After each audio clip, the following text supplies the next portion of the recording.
everybody, it's Osiris with 15 minutes to show, and you know we like to do it live. Today, what's happening with everybody out there? I know we are in the holiday season.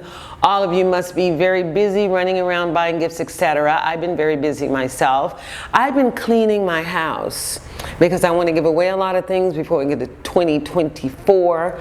I want to lose the clutter, so that's what I've been doing. I went over to see some in-laws during the holiday season. It was lovely, but I couldn't wait to get back and finish cleaning so I can have a bright, new, happy home to go into 2024. Today, we have in studio our guest, singer, actor, songwriter, Cody Carrera. He started out, let's see where Cody started out. He had his first performance at the local theater in Hayesville, North Carolina, where he studied and performed. He also had the opportunity to study with the prestigious Stagedoor Manor camp in Catskills. He played Pirates of Penzance, which is one of my favorite films. Also, he played Lewis and Pippin, and what you may especially know him from is from the second season or second episode of Glee, in which he played the water boy. He went out to the field with Coach Beisty, remember that part? It got over 26.8 million views, so that's how good it was. We'll be meeting him in a second, but before that, I wanted to ask a question, everybody. You can hit me up on IG or on Facebook, either one of the social platforms. Do you think that love is still around? Do you think the holiday seasons are about love now, about caring about people? Or are they more for, it's about the money, it's just buying to get it over with? There's no real truth, value, or connection there. Can you hit me up and tell me what you think about those thoughts? And we'll be right back with Cody Carrera. See you in a minute.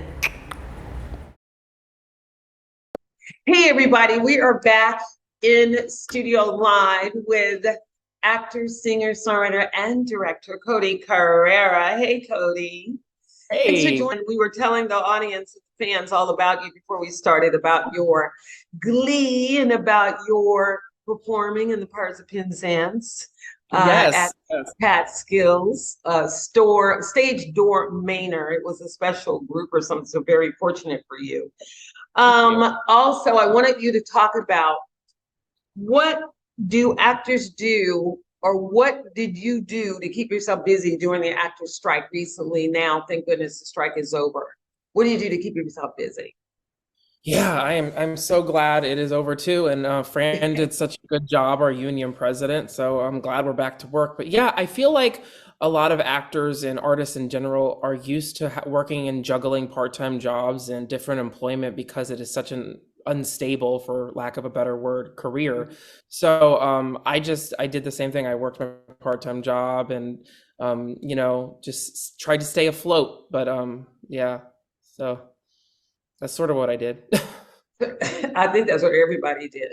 But the good thing is that, did you do most actors, do you play act or something, or do you take yourself through acting work and practice and all those things when you're not doing acting, just to keep your chops sharp?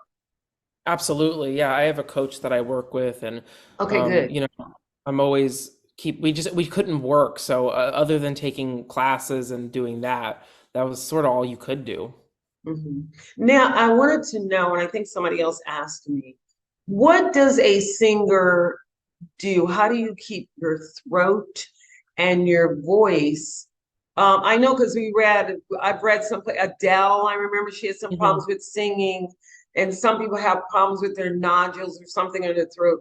What do you find is the best way for an actor / singer, songwriter to keep their chops up in terms of your throat and your voice? How do you protect that? That's a really good question, actually, because I drink, like I'm drinking right now, I always drink cold drinks. So even coffee, I drink it cold.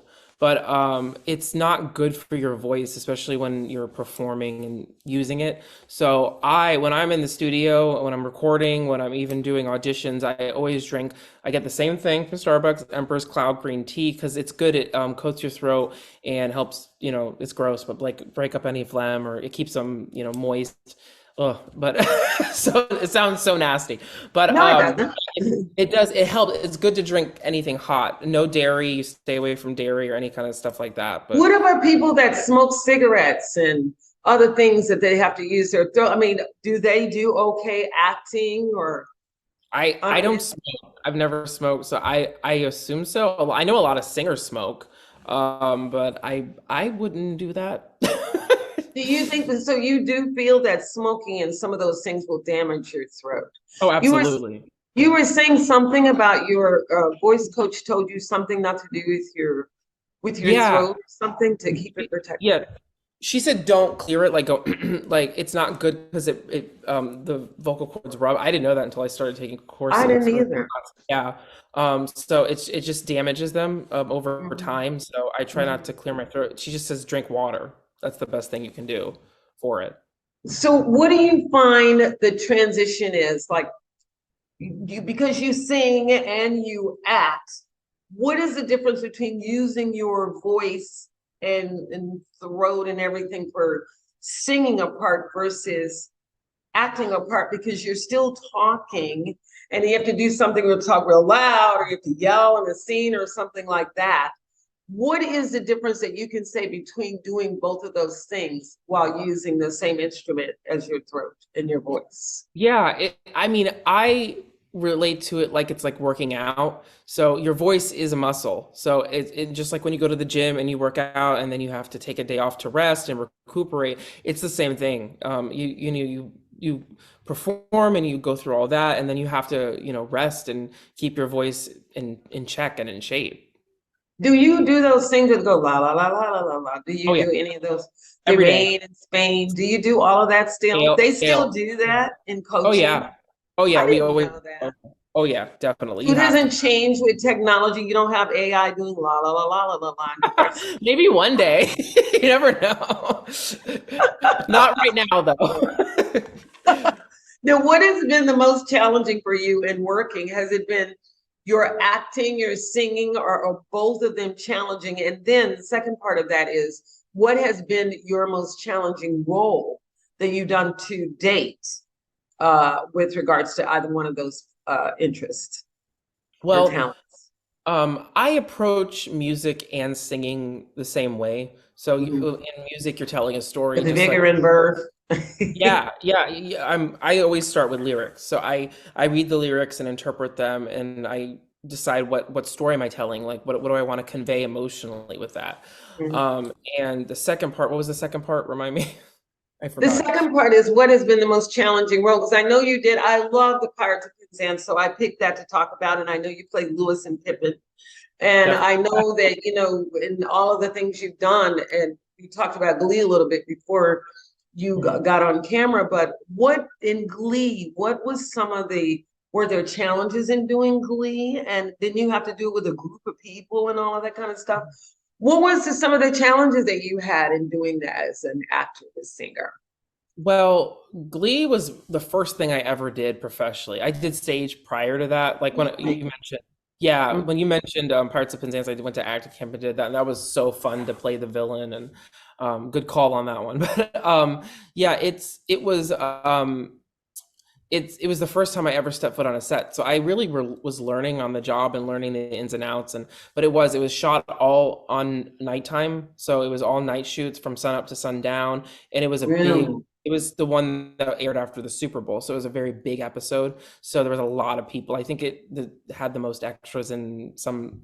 I don't know, some quote I heard that it broke a record for the number of extras or It did. something. It was like Yeah. 26.8 million views people that he had. Oh wow. I don't know if it's because you were on there, but whatever happened magical when he stepped on in episode 2, when he ran out to the field with Coach Beastie, I think you said, or Beastie. Beast. It was Good beast. Yeah. Beast.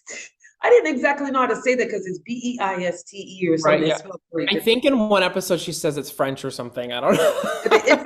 it sounds a little savoir faire, a little something like that. But it got a lot of views, 26.8 million, like I said.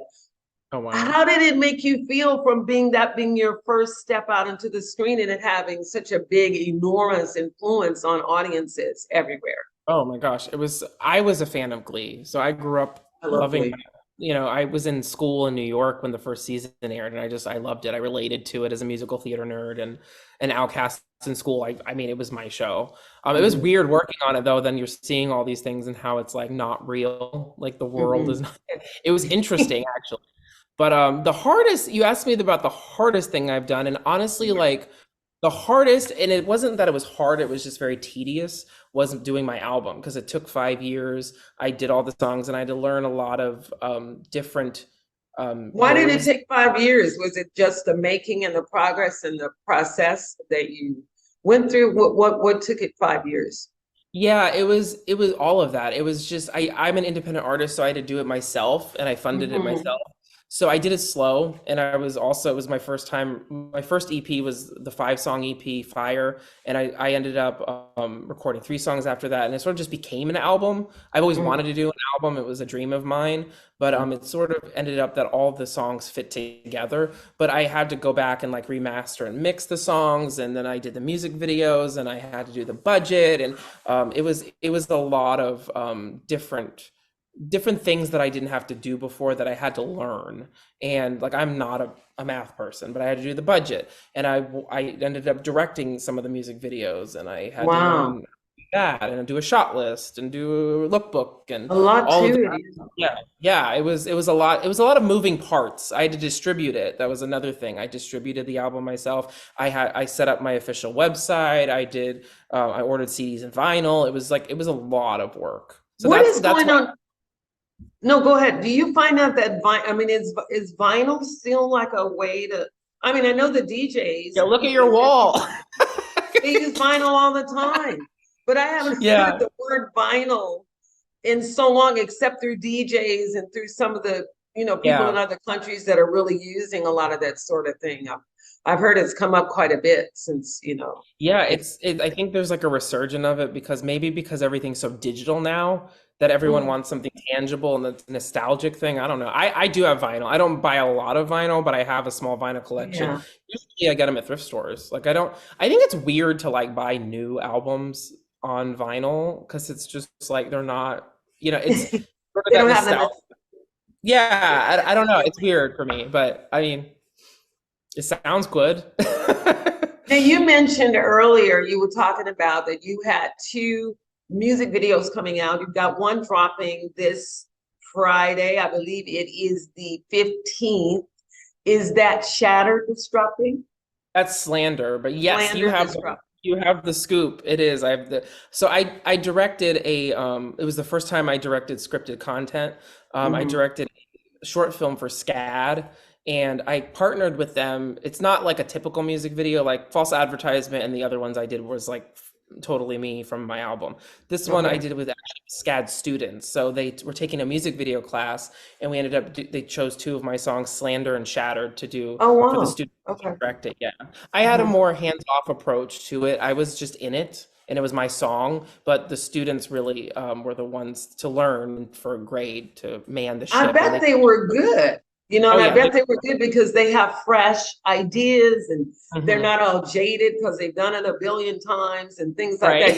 They probably really brought some fresh ideas and stuff to it. Now, before we go, I wanted to hear about your social media tags. Before we say that, I want to know what actor, singer, songwriter, director, anyone that you can think of in the field of entertainment that has consistently brought it in terms of, I mean, they bring it consistently. You can always depend that you're going to get a good rush whenever they're doing. Who has been those people or that person for you?